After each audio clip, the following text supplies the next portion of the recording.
Clearly, what US is trying to do here is reshoring, because the same president in their first term, they were trying for near-shoring and friend-shoring. Now US is trying for reshoring of jobs, reshoring of manufacturing. It is not as easy because of the production costs in US, and US has over the years evolved as a largely services economy. But clearly this is an attempt. And while this is an attempt, what can happen in future is, while the tariffs will be introduced, there would be exceptions and exemptions built in.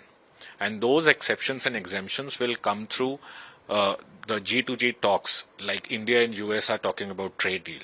So those exceptions and exemptions will come through government to government talks, and those will be critical in future. So it is a clear belief that all these tariffs which are introduced may not be effectuated for long term. Rather, they may result in government to government negotiations on table.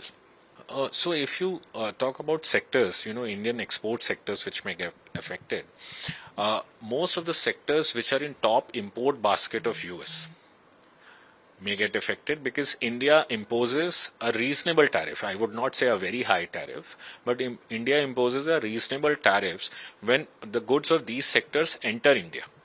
So most of these sectors could be, the pharma sector, these sectors could be textiles and apparels, these could be chemical, these could be smartphones, these could be certain kinds of machineries.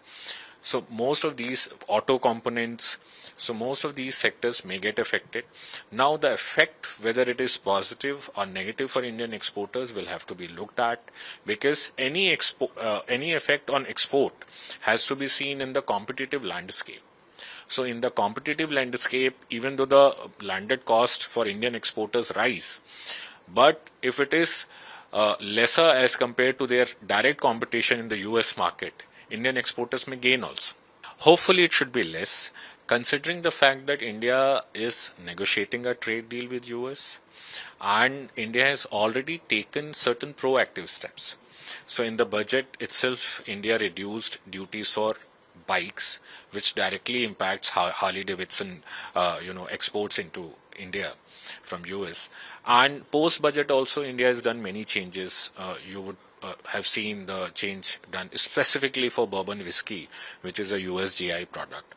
And now India has taken a call in the finance bill, while moving the amendment to abolish the equalization levy. So there have been many actions by India, many proactive actions, and most importantly, India is negotiating a trade deal.